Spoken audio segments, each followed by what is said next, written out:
I'm Susan Koenig, and this is Somatics for You. In this video, we're going to be more anatomical, and we're going to look at some differentiated movement, especially something that is happening with movement at the foot ankle in relationship to the foreleg, knee, and hip joint.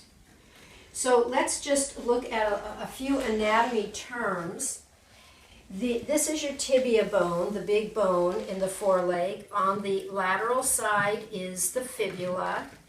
And then the tibia and fibula are over the tibia is over the talus bone, but the fibula comes to the side of the talus bone. That is your actual ankle joint. And then the heel bone is the calcaneus.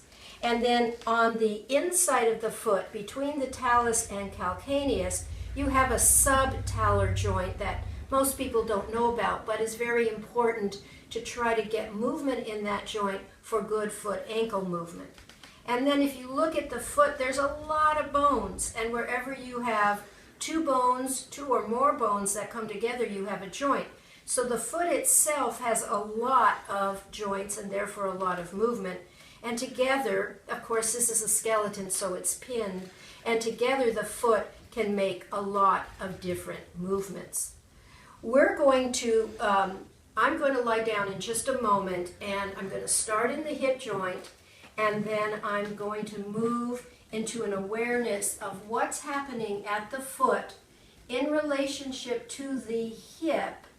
The knee will be bent, and I'm going to differentiate and explore a couple of different movements. By exploring and becoming aware of the movements that are happening in the relationship between the foot ankle, the knee, and the pelvis, movement becomes more competent, and believe it or not, the low back often gets greatly relieved because the ability of your foot, when we're standing, when we're walking, when we're doing anything in weight bearing on the legs and foot, the foot is able to take the ground in a more competent way, and the movement is distributed through the joints of the whole body.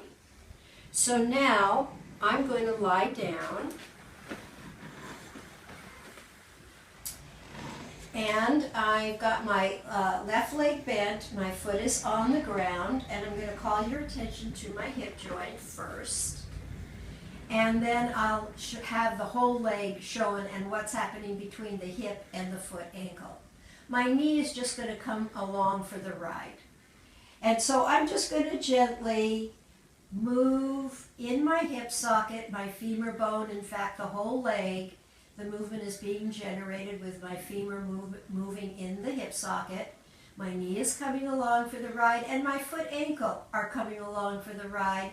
I'm just letting my foot and ankle roll out and in as my hip joint goes out and in.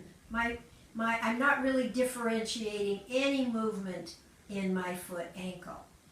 But now I'm going to still my leg, keep it bent, but now I'm going to stabilize my foot, the bottom of my foot, as best I can against the floor.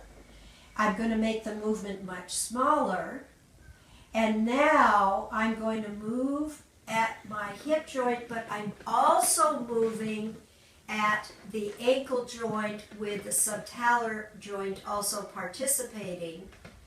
And because my foot is stabilized on the floor, it is having the movement now is that the foreleg is rolling in and out over the talus subtalar joint. And now I'm getting more differentiated movement especially at my ankle. There may be a little bit of foot joint joining in. And this will really help you identify movement in the ankle area.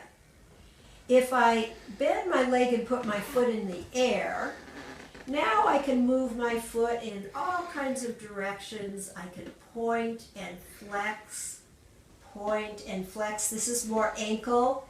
My tibia and my fibula over the talus. I'm just kind of doing a rolling hinge of flexion and point.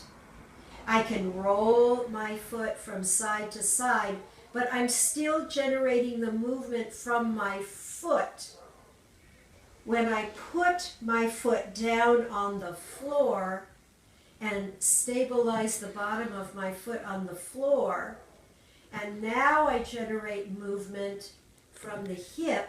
If my foot is on the floor, it also puts the movement in my ankle area and helps me to mobilize that ankle area so that I get a more competent movement at the ankle area. I'm going to come to sitting. It's very, very interesting to start working with the differentiation of the movement. When I first started differentiating the movement with holding my foot on the floor, I had very little movement at my ankle. And just with a few practice sessions, that's really grown. I want to thank Gabriel Posner, who is a hanosomatic educator, who led a wonderful movement session at our last convention in May. And he worked with this movement, and it was just revolutionary to me because it really helped to mobilize my foot ankle, and I immediately felt great ease, not only in my foot ankle, but in my knee, in my hip, and in my low back. So I hope you explore these movements and feel that differentiation. It will make your movement much more competent. Thank you.